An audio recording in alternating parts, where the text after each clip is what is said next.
কোনো মানুষকে রঙের কারণে, শরীরের অবয়বের কারণে কিংবা চেহারার কারণে জাস্টিফাই করে কখনো মন্তব্য করবেন না।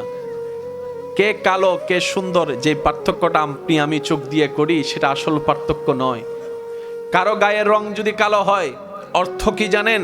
তার কালো রঙের দেখাটাই রবের পছন্দ বলে তাকে কালো রং দিয়েছেন। সুবহানাল্লাহ। কেউ যদি আপনাকে বলে তুই দেখতে এমন কেন, মুস্কি হেসে এতটুকু উত্তর দিবেন, আমার বানানেওয়ালার আমাকে যেইভাবে দেখতে সুন্দর লেগেছে আমার রব আমাকে সেইভাবে সাজিয়ে দিয়েছে। সুবহানাল্লাহ। দুশমনকে আঘাত দিতে হয় না, প্রতিশোধ নিতে গালির পরিবর্তে গালি দিতে হয় না। সবসময় হাসি মুখে থাকবেন। যে দেখবেন আপনার প্রকাশ্য গোপন শত্রুরা আপনার হাসির কারণ খুঁজতে খুঁজতে অর্ধেক টেনশনে শেষ হয়ে যাবে। তারা ভাবতে থাকবে, কিরে তারা এত কষ্ট দিই, সে কষ্ট পায় না কেন? তারা চিন্তায় মগ্ন থাকবে, তাকে এত জ্বালায় জ্বলে না কেন? আপনি বলবেন, আমার হৃদয়ে কোনো কষ্ট আগের মতো স্পর্শ করে না, যেদিন থেকে আমার হৃদয়ের মধ্যে আমার রবের উপর ভরসা করে হাসবুনাল্লাহ শব্দ বসিয়ে নিয়েছি। বলেন সুবহান। বিপদ আপদ কষ্ট মুসিবত, ওয়ালা নাবলুয়ান্নাকুম বিশাইইন মিনাল খাউফি ওয়াল জুই ওয়া নাকসিন মিনাল আমওয়ালি ওয়াল আনফুসি ওয়াস সামারাত ওয়া বাশশিরিস সাবিরিন আল্লাযীনা ইযা আসাবাতহুম মুসিবা ক্বালু ইন্না লিল্লাহি ওয়া ইন্না ইলাইহি রাজিউন। সুবহানাল্লাহ। যতদিন নিঃশ্বাস থাকবে মাথা উঁচু করে বাঁচবেন, বুক ফুলায় চলবেন, কারণ আপনি রব্বুল আলামিনের বান্দা, নবী রাহমাতুল আলামিনের উম্মত। আপনার আমার নবী নবীদের সরতাজ, ইমামুল আম্বিয়া। আপনার আমার নবী মেরাজের দুলা। আপনার আমার নবী শাফাতের কান্ডারি। আপনার আমার নবী আল্লাহর ইয়াসিন নবী, মুজাম্মিল নবী, মুদ্দাসসির নবী। আপনি মাথা নিচু করে চলবেন কেন? মনে রাখবেন, আল্লাহ সাহায্য করে, কিন্তু আপনার আমার সময়ে করবে না, আল্লাহর যখন ইচ্ছা তখন করবে। আল্লাহ কখনো, আল্লাহর উপর ভরসাকারীকে কখনো আল্লাহ একা ছেড়ে দেয় না। সব সময় ধৈর্যের সাথে থাকবেন, মুখে হাসি রাখবেন, আলহামদুলিল্লাহ যেন জবানে থাকে। দেখবেন আপনার জয় কখনো কেউ আটকাতে পারবে না। চিৎকার দিয়ে বলেন সুবহানাল্লাহ। শেষ বিদায় বেলায় আপনাদের কাছে একটা পরামর্শ দিয়ে যাই, আশা করি আমল করার চেষ্টা করবেন। একটা বান্দার প্ল্যানিং, একটা রবের প্ল্যানিং। কয় প্ল্যানিং? এই পর্যন্ত আপনারা আমরা যত যাই চলেছি, বেশিরভাগ কি রবের প্ল্যানিংয়ে নাকি নিজেদের প্ল্যানিংয়ে? রবের প্ল্যানিং হলে তো কষ্ট পাওয়ার কথা না। রবের প্ল্যানিং হইলে তো,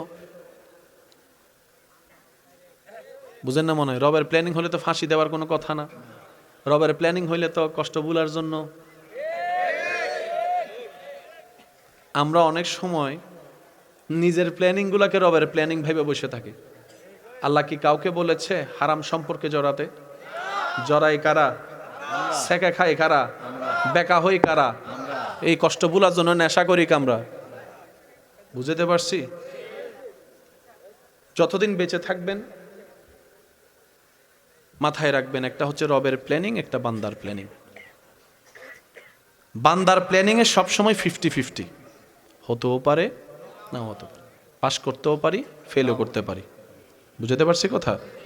যারা ব্যবসায় নেমেছেন অনেক টাকা পুঁজি দিয়ে, তারা তো লস করার জন্য নামে নাই, কিন্তু দেখা যায় আজকে যেটাকে ভালো মনে হয় কালকে সেটা দেখি যে খারাপ হয়ে সামনে চলে আসে। জীবন চলার পথে যে কোনো মুহূর্তে আপনার আমার সেই জ্ঞান নেই ভবিষ্যৎ কি হবে যে জানবো। সেজন্য আল্লাহর উপর ছেড়ে দিবেন সবকিছু, স্থির থাকবেন, অপেক্ষা করবেন রবের হুকুমের জন্য। বান্দা যখন আপনাকে হাজার প্ল্যানিং করে নামানোর চেষ্টা করবে, আপনি তখন রবের উপর ভরসা করে নবীর প্রেম নিয়ে বসে থাকবেন। বান্দা নামাতে চাইবে, ওই বান্দার আল্লাহ আপনাকে তুলে দিবে। বেইজ্জত করতে চায় কারা? মানুষ। বদনাম করে কারা? আপনরা, কাছের গুলা। এগুলা করতে দেন, সে বদনাম করে আপনার গুনাহ নিবে, নিজের সওয়াব আপনাকে ফিরি দিয়ে দিবে। বলেন সুবহান। শুকরিয়ার সাথে ধৈর্য ধরতে পারেন, আপনাকে সাপোর্ট আপনার রবই করবে। কিন্তু আপনি যখন চান তখন নয়, ওনার যখন ইচ্ছা তখন। ওনার সেই ইচ্ছাটা আসা পর্যন্ত, হুকুম আসা পর্যন্ত আপনাকে অপেক্ষা করতে হবে। দাঁত খিচে, মুখ বন্ধ করে, হাতটাকে এভাবে আটকায় রেখে বলবো না, কোনো উত্তর দিব না, কোনো জবান লপকুশাই করব না, মাথা আমার নিচু থাকবে, চোখ আমার নিচু থাকবে। জগৎ যদি বলে তুমি কি ভয়ে কাতর, আপনি বলবেন মুস্কি হেসে, ভয় তো সেদিন থেকে চলে গিয়েছে যেই দিন থেকে এই হৃদয়ে রব্বুল আলামিনের ভয়কে জাগা দিয়েছি, আল্লাহর ভয়কে জাগা দিয়েছি, সেই দিন থেকে আমার ভয় নিয়ে কোনো কাজ নাই। আর যে দিন থেকে আমার অন্তর বিশ্বাস করা শুরু করেছে সব কিছুর খালিক মালিক আল্লাহ, আমি সেই আল্লাহর বান্দা, আল্লাহ আমার দিকে রহমতের নজর দিয়ে আছেন, সেদিন থেকে আর আমি ভবিষ্যৎ নিয়েও টেনশন করি না, অতীত নিয়েও ভাবি না, আমার জীবন তরি রবের নামে ছেড়ে দিয়েছি, আমিও টেনশন ফ্রি হয়ে গিয়েছি। বলেন সুবহানাল্লাহ। করতে দেন, করতে দেন। মনোযোগ আছে ভাইয়া? করতে দেন। আপনার দুশমনকে দুশমনি, তারা দুশমনি করে আগাক, আপনি ধৈর্য ধরে আগান। তারা ক্ষতি করে আগাক, আপনি উপকার করে এগুন। তারা গালি বদনাম করে আগাক, আপনি প্রশংসা করে আগান। আর আপনি তো জানেন আল্লাহ গালিদাতার সাথে থাকে না, সবরকারীর সাথে থাকে। তো এই দুইজনের ভিতর যদি সবরকারী আপনি হতে পারেন, ইন্নাল্লাহা মা'আস সাবিরিনের নিয়ামত আপনিই পাবেন। আর যখন আপনি পাবেন তখন তাদের তাকিয়ে থাকা ছাড়া কোনো উপায় থাকবে না। কারণ মোবাইল কিংবা টাকা কেড়ে নেওয়া যায়, নিয়ামত কখনো কেড়ে নেওয়া যায় না। চিৎকার দিয়ে বলেন সুবহানাল্লাহ। জয়ী হতে গেলে একটু তো পরিশ্রম করতে, জয়ী হতে গেলে একটু তো সহ্য করতে, গলার মধ্যে যদি জয়ের মালা নিতে চান একটু তো আপনাকে মানাই নিতে হবে। আর আমাদের জন্য, মুসলমানের জন্য তো দুনিয়া শেষ নয়, আমাদের জীবন তো দুনিয়ায় শেষ নয়, কবর আছে, হাসর আছে, জান্নাত আছে। সেজন্য প্ল্যানিংটা সবসময় আখেরাত নিয়ে করবেন, কারণ একবার আখেরাতে চলে গেলে সেখানে আর মৃত্যু বলতে কোনো শব্দ। আল্লাহ তাআলা আমাদেরকে একটু ধৈর্যশীল করুক। আমরা কখনো ভাবিনি আমরা রমজানে রোজা রেখে না খেয়ে থাকলে আল্লাহর লাভ কি, আমরা খাইলে আল্লাহর ক্ষতি কি, আল্লাহ কেন রমজান আমাদেরকে না খাওয়ার নির্দেশ দিয়েছেন আমরা ভাবিনি। কিন্তু মনে রাখবেন ইসলামের প্রত্যেকটা কাজ মানুষের জন্য উপকারী উপকারী উপকারী। সুবহানাল্লাহ কি একটু জোরে বলা যাবে? বছরে কয় মাস? বছরে কয় মাস? 12 মাসের মধ্যে রোজা কয় মাস? এই 1 মাস রোজার ভিতরে আমার যুবক ভাইয়ের একটু খেয়াল করবেন, কিছুদিন পরে তো আমাদের কাছে আসবে রহমতের মাস, মাগফিরাতের মাস, নাজাতের মাস, ভালোবাসার মাস, প্রশান্তির মাস, ইবাদতের আগ্রহের মাস, মাহে রমাদান। চোখের পলকেই তো 1 বছর শেষ, কিছুদিন পরেই তো আবার চলে আসবে, ঠিক কি না? এই রমজান মাসে আল্লাহর বিধান হচ্ছে নির্দিষ্ট সময় কোনো প্রকার খাওয়া যাবে, পানি পান করা যাবে। আচ্ছা, আপনারা যে সারাদিন না খেয়ে থাকেন আপনি জানেন কত উপকার হচ্ছে আপনার। আল্লাহ, অন্য মাসে না খেলে শরীর দুর্বল হয়, খেলে শরীরে শক্তি হয়, কিন্তু রমজান মাসে খেয়াল করবেন না খাইয়া যে শক্তি পান। খেয়াল করছেন কখনো এটা? রমজান মাসে না খাইলে শরীর একটা কি লাগে? শক্তি লাগে। সুবহানাল্লাহ। যে ছেলে অন্য মাসে 4 রাকাত নামাজ পড়তে হ্যাঁ হু করে, সে রমজান মাস আসলে 20 রাকাত তারাবি ভরে ফেলে। বুঝতেছেন বিষয়টা? জাপানের একজন স্বাস্থ্য বিজ্ঞানী গবেষণা করে দেখে প্রত্যেকটা মানুষকে সুস্থ থাকতে গেলে বছরে 1 মাস অন্তত খাবার কমাই দিতে হবে, যেটাকে আমার যুবক ভাইয়েরা ইন্টারনেটে খুঁজলে পাবেন, অটোফেজি নামে সার্চ দিলে আপনারা পেয়ে যাবেন। উনি বলছেন কোন মানুষ যদি বছরে 12টি মাসের মধ্যে একটা মাস নিজের পেটকে নির্দিষ্ট সময় ক্ষুধার্ত রাখে, তখন সে পেটের ব্যাকটেরিয়াগুলা খাবার না পেয়ে এতদিন 11 মাসের খাবার যে আবর্জনা পেটে জমেছে ওগুলা খাওয়া শুরু করবে। এগুলা যখন খাওয়া শুরু করে মরা কোষ জিন্দা হওয়া শুরু করে। উনি পরামর্শ দিলেন প্রত্যেকটা মানুষকে সুস্থ যদি থাকতে চাও বছরে 1 মাস খাবার নিয়ন্ত্রণ করো। ওনাকে একজনে বলে, ভাই আপনি যে পরামর্শ দিয়েছেন এটা তো মুসলমানরা 1400 বছর ধরে পালন করে আসতেছে। 1400 বছর। বলে যে কি বলো? বলে যে হ্যাঁ, মুসলমানরা, আপনি যেটাকে অটোফেজি বলছেন, মুসলমানরা সেটাকে সোম বলে, রোজা বলে। চিৎকার দিয়ে বলেন সুবহানাল্লাহ। আমরা উপকারটা পাই না কেন জানেন? সারাদিন না খেয়ে থেকে যত উপকার করেছি শরীরের, ইফতারের সময়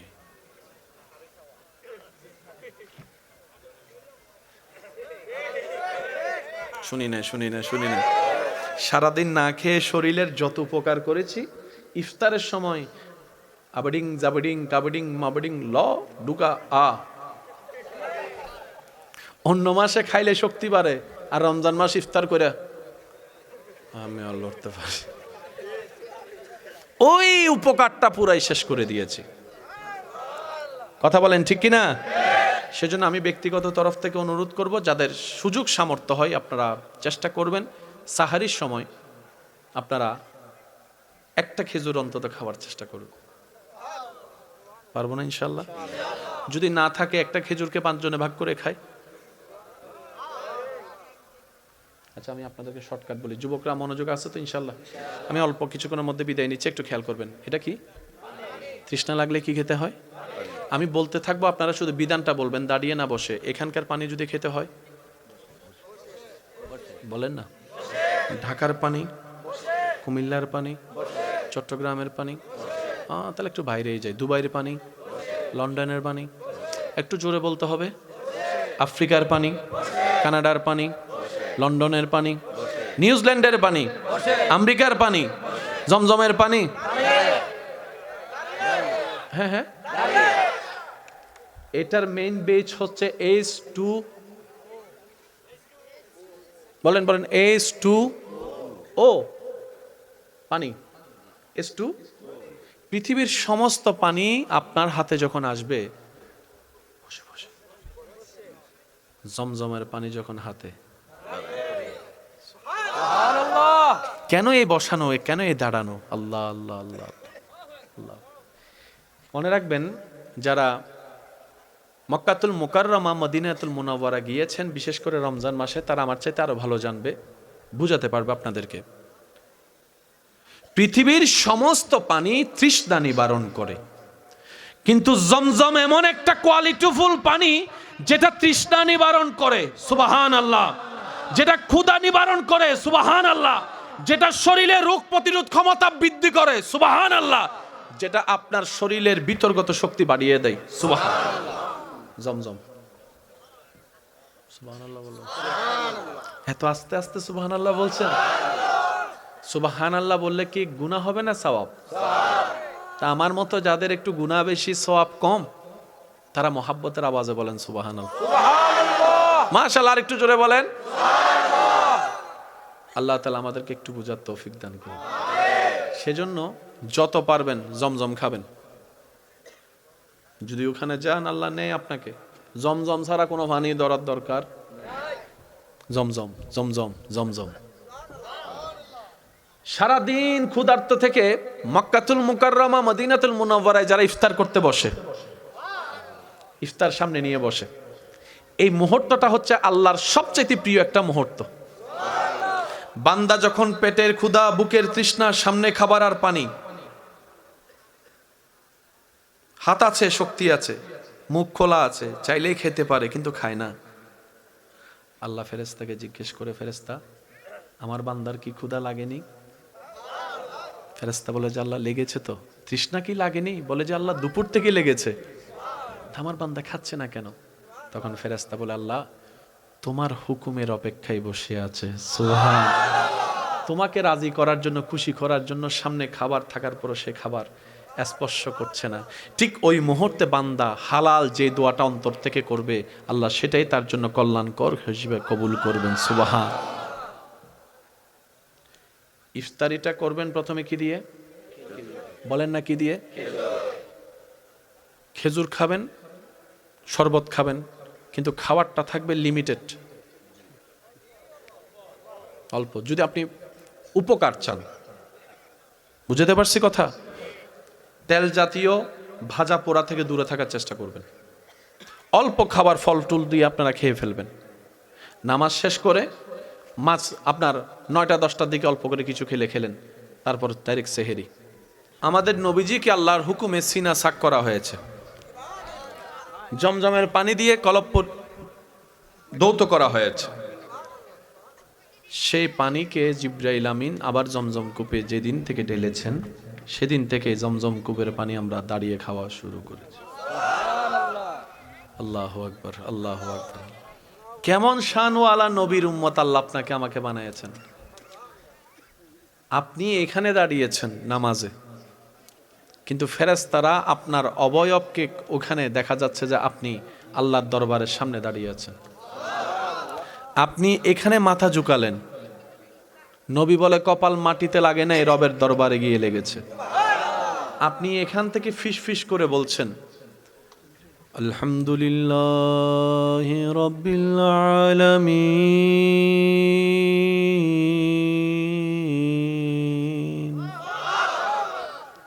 পাশের জন্য ভালো করে শুনে নাই, কিন্তু সে আওয়াজ আসমান ভেদ করে আমি শুনিনি। এমন ভাবে সুবহানাল্লাহ বলেন যেভাবে বললে আপনাদের শুনতে ভালো লাগবে, ওইভাবে একবার বলেন সুবহানাল্লাহ।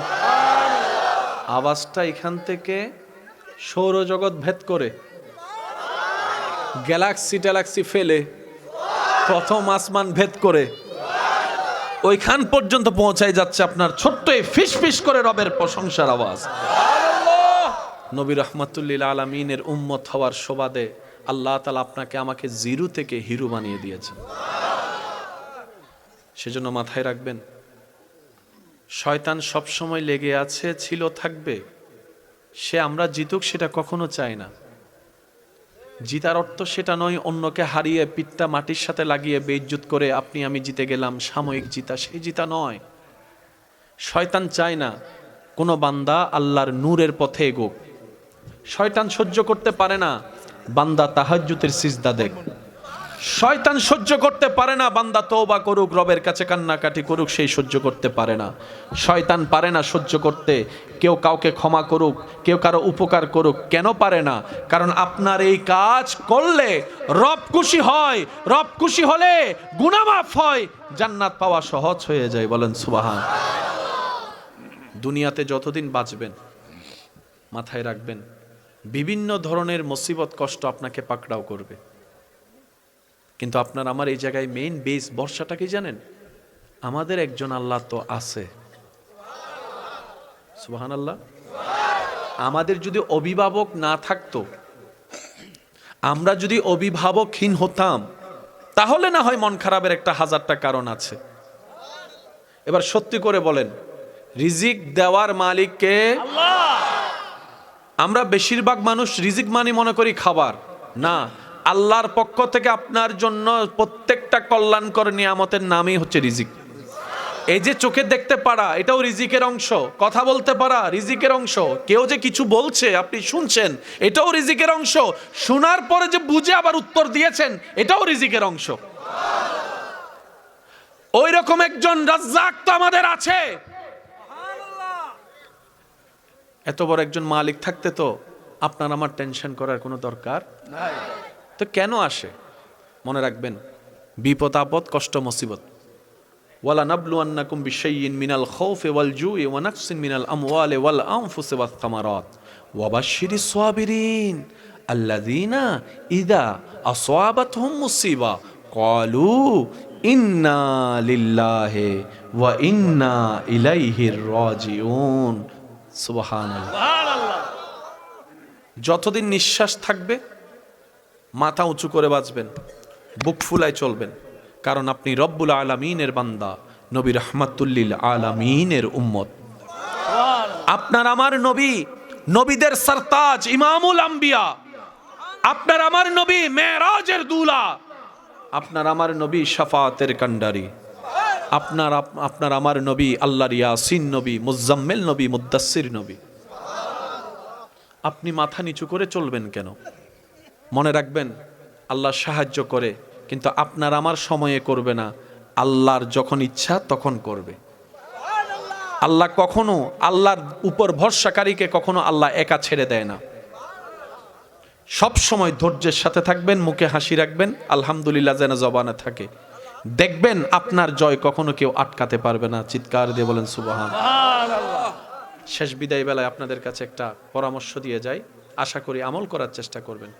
একটা বান্দার প্ল্যানিং, একটা রবের প্ল্যানিং। কয় প্ল্যানিং? এই পর্যন্ত আপনারা আমরা যত যাই চলেছি, বেশিরভাগ কি রবের প্ল্যানিংয়ে নাকি নিজেদের প্ল্যানিংয়ে? রবের প্ল্যানিং হলে তো কষ্ট পাওয়ার কথা না। রবের প্ল্যানিং হইলে তো, বুঝেন না মনে হয়, রবের প্ল্যানিং হলে তো ফাঁসি দেওয়ার কোনো কথা না। রবের প্ল্যানিং হইলে তো কষ্ট ভুলার জন্য। আমরা অনেক সময় নিজের প্ল্যানিং গুলাকে রবের প্ল্যানিং ভেবে বসে থাকি। আল্লাহ কি কাউকে বলেছে হারাম সম্পর্কে জড়াতে? জড়াই কারা? সেকা খাই কারা? বেকা হই কারা? এই কষ্ট ভুলার জন্য নেশা করি কামরা। বুঝতে পারছি? যতদিন বেঁচে থাকবেন মাথায় রাখবেন, একটা হচ্ছে রবের প্ল্যানিং, একটা বান্দার প্ল্যানিং। বান্দার প্ল্যানিং এ সবসময় 50-50, হতেও পারে না হতে পারে, পাস করতেও পারি, ফেলও করতে পারি। বুঝতে পারছি কথা? যারা ব্যবসায় নেমেছেন অনেক টাকা পুঁজি দিয়ে, তারা তো লস করার জন্য নামে নাই, কিন্তু দেখা যায় আজকে যেটাকে ভালো মনে হয় কালকে সেটা দেখি যে খারাপ হয়ে সামনে চলে আসে। জীবন চলার পথে যে কোনো মুহূর্তে আপনার আমার সেই জ্ঞান নেই ভবিষ্যৎ কি হবে যে জানবো, সেজন্য আল্লাহর উপর ছেড়ে দিবেন সবকিছু, স্থির থাকবেন, অপেক্ষা করবেন রবের হুকুমের জন্য। বান্দা যখন আপনাকে হাজার প্ল্যানিং করে নামানোর চেষ্টা করবে, আপনি তখন রবের উপর ভরসা করে নবীর প্রেম নিয়ে বসে থাকবেন। বান্দা নামাতে চাইবে, ওই বান্দার আল্লাহ আপনাকে তুলে দিবে। বেইজ্জত করতে চায় কারা? মানুষ। বদনাম করে কারা? আপনরা, কাঁচের গুলা, এগুলা করতে দেন। সে বদনাম করে আপনার গুনাহ নিবে, নিজের সওয়াব আপনাকে ফিরি দিয়ে দিবে। বলেন সুবহান। এবার আসেন ভাইয়েরা, ফেরাউন যখন জেনেছে একটা পুত্র সন্তান হবে, যে পুত্র সন্তানের হাতে তার মৃত্যু, তখন সে কি করলো? ওই মৃত্যু থেকে, অপমান থেকে বাঁচার জন্য নির্দেশনা জারি করলো, যত পুত্র সন্তান হবে সবাইকে মেরে ফেলো। নাউজুবিল্লাহ। বুঝতে পারছি কথা? এদিকে মূসা নবী আল্লাহর পক্ষ থেকে আসলেন, আর একটু জোরে। মূসা নবীর মা কথাটা শুনলেন, শোনার পরে নিজের সন্তানকে সেভ করার জন্য ছোট্ট একটা বাক্সের উপর মূসা নবীকে রেখে আল্লাহর নামে ছেড়ে দিলেন। এবার বলেন, পানির কোন উত্তর দক্ষিণ আছে? কোন দিকে গেলে কোন দিকে যায় উঠবে কোনো নির্দিষ্ট জায়গা আছে? পানিটার উপরে মূসা নবীর সে দেহ, বাচ্চা মূসা নবীর সে শরীর মোবারক ভাসতেছে। গিয়ে গিয়ে সেই ছোট্ট বক্সটা ওইখানে গিয়ে দাঁড়ালো যেখানে ফেরাউনের রাজসিংহাসনের সে দরজা। ঘরের মানুষ দেখলো, আদর করে তুললো। মূসা করার জন্য ফেরাউন খুঁজতেছে, আর আল্লাহ হিকমত করে সেই ফেরাউনের ঘরেই মূসা নবীকে পাঠাই দিছে। আচ্ছা এবার বলেন, মূসা নবীর মা আছে না নাই? মা ছেলে কি একসাথে না আলাদা? এটা কি কষ্টের না? এবার আল্লাহর হিকমত দেখেন। মূসা নবীর ব্যাপারে ঘরে যখন আসলো, ফেরাউনের মাথায় ভুলে গেল ওগুলা কথা। এখন বাচ্চার কান্নাতে দুধ লাগবে কি লাগবে না? দুধ খাওয়ানোর জন্য মা লাগবে কি লাগবে না? এবার ফেরাউন ঘোষণা দিল, যত বাচ্চার মা আসো সবাই আসো, যার বুকের দুধ ও খাবে সে আমার এই মহলে থাকবে। সেই লাইনের ভিতরে আল্লাহ মূসা নবীর মাকেও ঢুকে দিছে। এবার সব মা এসে দুধ দেয়, খায় না খায় না খায় না খায় না। মূসা নবীর মা এসে যখন দুধ দিয়েছেন, মূসা নবী খাওয়া শুরু করছে। ফেরাউন বলে যে আপনি এখানে থাকেন। মা সন্তানকে আল্লাহ পাক আবার এক করে দিয়েছেন। সেজন্য অস্থির হয়েন না। লাইফ যেহেতু আছে, একটু তুফান তো থাকবে। তা তুফান কি আজীবন থেকে যাবে? বলেন না ভাইয়া, থাকবে? গরমকাল কি এখন আছে? শীতকাল কি আজীবন থাকবে? চলতে থাকেন, মুখে হাসি রাখবেন, প্রশান্তির হাসি। দুশ্মনকে আঘাত দিতে হয় না, প্রতিশোধ নিতে গালির পরিবর্তে গালি দিতে হয় না। সবসময় হাসি মুখে থাকবেন। যে দেখবেন আপনার প্রকাশ্য গোপন শত্রুরা আপনার হাসির কারণ খুঁজতে খুঁজতে অর্ধেক টেনশনে শেষ হয়ে যাবে। তারা ভাবতে থাকবে, কিরে তারা এত কষ্ট দিই, সে কষ্ট পায় না কেন? তারা চিন্তায় মগ্ন থাকবে, তাকে এত জ্বালায় জ্বলে না কেন? আপনি বলবেন, আমার হৃদয়ে কোনো কষ্ট আগের মতো স্পর্শ করে না, যেদিন থেকে আমার হৃদয়ের মধ্যে আমার রবের উপর ভরসা করে হাসবুনাল্লাহ শব্দ বসিয়ে নিয়েছি। বলেন সুবহান। আল্লাহ তাআলা আমাদের এই মাহফিল কবুল করুন। কবরস্থান আছে তো ইনশাল্লাহ, জিয়ারতটা একটু করার চেষ্টা করবেন ইনশাল্লাহ। বলবেন না? আপনারা এই বিশেষ করে শুক্রবার, জুমারাত জিয়ারত করার চেষ্টা করবেন। আপনারা যখন জিয়ারত করেন, দোয়া পড়েন, এটা ওনাদের জন্য অনেক বড় পাওয়া হয়, অনেক বড় পাওয়া। তো সবচাইতে বড় ব্যাপার কি জানেন? আজকে আপনি অন্যের জন্য পড়ছেন, একদিন আপনার জন্য কেউ পড়বে।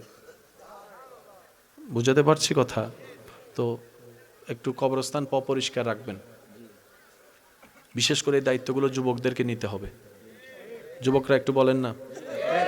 এখানে আমি একটা আবদার করি, অনেক সময় দেখা যায় আপনার অনেক আপন মানুষ আছে, কিন্তু কবর খোঁড়ার জন্য তাদেরকে কাউকে পাবেন না। এলাকার ছেলেগুলাই কিন্তু কাজে লাগে। আমি জানি না, চিনি না এলাকায় কবর খননের কাজ কারা করে, তবে যারাই করে কবর খননের কাজ, গোসল দেওয়ার কাজ, আমি মেহমান হিসেবে আমার পক্ষ থেকে আপনাদেরকে শ্রদ্ধা এবং স্যালুট জানাচ্ছি। কারণ আপনি শেষ বিদায় বেলায় আপনি কাজে লাগছেন। তো যারা আপনাদের এলাকায় কবর খননের কাজ করে তাদেরকে ভিআইপি মেহমান বানাবেন, কারণ আপনি মারা গেলে সে কবর করতে আসবে। আমি কি বুঝাতে পারছি? মা বাবা মারা যায়, সন্তানও তো কবর করতে পারে না, কারণ কবর করার সিস্টেমই তো জানি না আমরা। তো যারা করে শেষ বিদায়ে যারা সাথী হয় তাদেরকে সমাজে ভিআইপি মেহমানদারির দরকার আছে না নাই? আপনি যদি বলে যে কবর খুঁড়ে আসলো, শরীরে কাদা মাটি, আপনি যদি রুমে বসতে না দেন, এটা জুলুম করা হবে। সেজন্য এই কবর খননের কাজ যারা করে তাদেরকে সম্মান দিবেন, গোসলের কাজ যারা করে সম্মান দিবেন, কাফনের কাজ যারা করে সম্মান দিবেন, জানাজায় যারা আসবে তাদেরকে সম্মান দিবেন। সম্মান দিলে সম্মান কমে না, 10 গুণ বেড়ে যাবে আপনার সম্মান। বলেন সুবহান। এবার আওয়াজ দিয়ে বলুন তো, বাড়িয়ে দিবেন কে? হয় নাই, আরো জোরে বলেন, বাড়িয়ে দিবেন কে? আল্লাহ তাআলা আমাদের সবাইকে বুঝার তৌফিক দান করুক, আমিন। এবং আপনাদের থেকে যদি কেউ কিছু পায়, পারলে দিয়ে দেন। আজকের 2 টাকা দুনিয়াতে সামান্য, কিন্তু সেটা হাসরে গেলে 2 কোটি টাকা দিলেও আপনি কভার দিতে পারবেন না। পারলে দিয়ে দেন, না পারলে আমার পক্ষে নাই, মাফ করে দিস। পারলে দিমু, না পারলে নাই। আমি যদি মরে যাই মাফ করে দিস। এতটুকু কি বলা যাবে? বলেন না, বলা যাবে? এলাকায় যত ভাই ভাইয়ের মধ্যে, চাচা যারার মধ্যে মামলা আছে, আমি জানি না এই মামলায় কারো কোনো উপকার হয়েছে কিনা। সময় নষ্ট ছাড়া, টাকা নষ্ট ছাড়া কোনো উপকার হয় নাই। এই যে কবরস্থানে কত স্বপ্নওয়ালা আশাওয়ালা মানুষ শুয়ে আছে, যাদের প্ল্যানিং ছিল অনেক বড়, কিন্তু প্ল্যানিং পর্যন্ত পৌঁছাতে পারেনি। এর আগেই রবের দরবার থেকে ডাক চলে এসেছে, ইন্না লিল্লাহি ওয়া ইন্না ইলাইহি রাজিউন এর ধ্বনির মাধ্যমে চলে যেতে হয়েছে পৃথিবীর মায়া ছেড়ে। কত মানুষ আছে, উপর থেকে আমরা মাটিটা দেখি, ভিতরের মানুষটাকে তো আমরা দেখিও না। যার যার আত্মীয় হয়তো সে চিনতে পারে, কিন্তু এতটুক তো বলা যেতে পারে, কত ডাক্তার শুয়ে আছে, কত চেয়ারম্যান শুয়ে আছে, কত প্রভাবশালী শুয়ে আছে, কত জমিদার শুয়ে আছে, কত টাকাওয়ালা শুয়ে আছে, কত স্বপ্নওয়ালা শুয়ে আছে। এই কবরস্থান, বিভিন্ন কবরস্থান, সর্ব কবরস্থান আমাদেরকে শিখাই দেয়, দেখছো আজকে নিজের চোখে যাহা, একদিন তুমি থাকবা সেই ঘরে। দেখে নাও, মন জুড়াইয়ে দেখে নাও, চোখ খুলে দেখে নাও। আজকে তুমি উপর থেকে মাটি দেখছো, একটা দিন সময় আসবে মাটির নিচ থেকে তুমি দুনিয়া দেখতে পাবে, দুনিয়া দেখতে পাবে। সেদিন আর অহংকারকারীর অহংকার থাকবে না, হিংসুকের হিংসার কোনো প্রভাব থাকবে না, সেদিন থাকবে না কোনো আমিত্ব, সেদিন থাকবে না কোনো প্রভাব, সেদিন চলবে না টাকা কিংবা ডলার রিয়ালের খেলা, সেদিন চলবে না কার কাছে কত বড়ি স্বর্ণ আছে সেই প্রভাব, সেদিন চলবে না সম্পত্তি কার কত বেশি, সেদিন চলবে ঈমান কতটুকু আছে কার কাছে আছে, নেক আমল কার কাছে কতটুকু আছে। কথা বলেন ঠিক কি না? আল্লাহ তাআলা আমাদের সবাইকে দুনিয়ার থেকে যাওয়ার আগে ঈমানের সাথে নেক আমলের ভরপুর একটা জীবন নিয়ে কবরে যাওয়ার তৌফিক দান করুক, বলি আমিন। প্রিয় ভাইয়েরা, মনোযোগ আছে সবার ইনশাআল্লাহ? যারা এখানে এসেছেন, আবদার করব যাওয়ার সময় কিছু যেন নিয়ে যেতে পারেন। আমি বেসিকটা আগে প্রথমে শেষ করব, তারপর আমি ইনশাআল্লাহ মালিক যতটুকু দয়া করে। আমাদের একটা ধর্ম আছে, সে ধর্মের নাম ইসলাম। আজকে আমি বলবো ছোট ছোট, আমার যুবক ভাইরা বলবেন জোরে জোরে, পারবে ইনশাআল্লাহ? মাশাআল্লাহ, আরেকটু জোরে, পারবে ইনশাআল্লাহ? আমাদের একটা ধর্ম আছে, ধর্মের নাম ইসলাম। এই ইসলাম লিখতে মোট 5টি হরফ, আলিফ, সিন, লাম, আলিফ, মিম। যদি কষ্ট না হয়, আলিফ, সিন, লাম, আলিফ, মিম, 5 হরফের সমন্বয়ে একটা শব্দ গঠিত। সেই শব্দটাই ধর্মের নামে উদ্ভাসিত, আর সে ধর্মের নামকরণ করেছেন স্বয়ং রব্বুল আলামিন নিজেই। তা আমাদের ধর্মের নাম ইসলাম হলো কেন? অন্য নামও তো হতে পারত। আজকে একটা কথা মাথায় রাখবেন, আল্লাহ তাআলার প্রত্যেকটা কাজে নিখুঁত কিছু কারণ থাকে। কারণ ছাড়া আল্লাহ কোনো কিছুই করে না। সুবহানাল্লাহ বলেন। ব্যাকটেরিয়া কেউ পছন্দ করে, কিন্তু আপনি জানেন ব্যাকটেরিয়া যদি আপনার শরীরে না থাকে আপনি বাঁচতেও পারবেন না। এই ব্যাকটেরিয়া কেউ টাকা দিয়ে কিনবে? একটু জোরে বলেন না, কিনবে? কিন্তু এই ব্যাকটেরিয়া যদি আপনার শরীরে না থাকে আপনার শরীরের আর ব্যালেন্স ঠিক থাকবে না। ওই যে ছোট্ট ছোট্ট ব্যাকটেরিয়া যা চোখে দেখা যায় না, খালি চোখে, যেটা অণুবীক্ষণ যন্ত্র দিয়ে দেখতে হয়, সেই ব্যাকটেরিয়া আল্লাহ কারণ দিয়ে বানিয়েছেন। হাত ময়লা হলে, নোংরা হলে, জীবাণুযুক্ত হলে আমরা জানি কি দিয়ে ধুই? বলেন না, কি দিয়ে? সাবান দিয়ে ধুই কিংবা হ্যান্ড ওয়াশ দিয়ে ধুই, ঠিক না? করোনাকালীন সময়ে সেটা বারবার দেখা গিয়েছে। আচ্ছা সত্যি করে বলেন তো, আপনি যে হ্যান্ড ওয়াশ দিয়ে হাত ধুয়েছেন 100-এ 100 হয়েছে? হয় নাই। আচ্ছা আপনি হাত ধুইলেন, কল বন্ধ করবেন না? তা আবার লেগে গেছে তো। বুঝাতে পারছি? ওয়াশরুমের সিটকিরি খুলবেন না? যে তাওল দিয়ে আপনি মুখ মুছতেছেন সে তাওল আরো কয়েকজনের মুখ মুছছে। সারাদিন আমরা যে খাবারগুলা খাই বেশিরভাগ কি ভালো নাকি ভেজাল? এই বডিটা আল্লাহ বানাইছে বলে এই ভেজালের ভিতরে এখনো টিকে আছে। সুবহানাল্লাহ কয় না? আমাদের অক্সিজেনও ভেজাল, পানি তো, কথা কয় না, খাবারে, তরকারিতে, খাবারে, বার্গারে, পিজ্জায়, ফুচকায়, চটপটি, হাজার ভেজাল ঢুকার পরও যে এখন আপনি টিকে আছেন শুধু একমাত্র বডিটা আল্লাহ বানাইছে বলে। হাজার কিছু হজম করে ফেলতেছেন, বডিটা বানাইছে কে? আল্লাহ। সেজন্য এখনো কি আছে বলেন না? এটা যদি মেড ইন জাপানি হইতো, মেড ইন জাপানি কয় বছর যায়? বেশি জোর 15 থেকে 20 বছর। এরপর আগের মতো আর থাকে। আর আমগো যত বুড়া হয় তখনও চলে। অনেক 70-80 বছরের বুড়া তো বিয়েও করে। এসব করে না মনো? আসেনি আসেনি? কারণ এটার ম্যানুফ্যাকচার করেছেন। আওয়াজ দিয়ে বলুন তিনি কে? হয় না, হয় না, আরো গর্জন দিয়ে বলেন কে? সব কিছুর বানানেওয়ালা, এই বডির বানানেওয়ালা। কিন্তু একটু পার্থক্য আছে, তিনি সব বানিয়েছেন আদেশ দিয়ে, আপনাকে বানিয়েছেন নিজের কুদরতি হাত দিয়ে। শুনি নাই, শুনি নাই, শুনি। সেজন্য সব সৃষ্টি সুন্দর, মানুষ একটু বেশি সুন্দর। ইসলাম লিখতে কয় হরফ? একদম ছোটস্থ মুখস্থ হয়ে যেতে হবে। কয় হরফ? আমার মুখে মুখে একটু বলবেন। আলিফ, সিন, লাম, আলিফ, মিম। 5 হরফের একটা শব্দ। আওয়াজ দিয়ে বলেন সেই শব্দের নাম কি? ইসলাম ধর্মের নাম রেখেছেন কে? আল্লাহ। ইন্নাদ-দীনা ইনদাল্লাহিল ইসলাম। হয় না? আরো জোরে।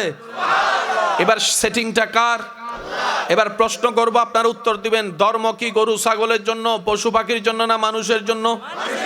মানুষের হেদায়েতের জন্য আল্লাহ আসমান থেকে কিছু নবী রাসূল পাঠাইছে কি পাঠাই নাই? আপনার জানা মতে পৃথিবীর বুকে সর্বপ্রথম যেই নবীটা এসেছে আপনার আমার জাতির, যেটা বাবা, সেই বাবার নাম কি? জোরে বলেন। হযরত হযরত ইসলাম প্রচারের দায়িত্ব নবী রাসূলকে আল্লাহ দিছে কি দেয় নাই?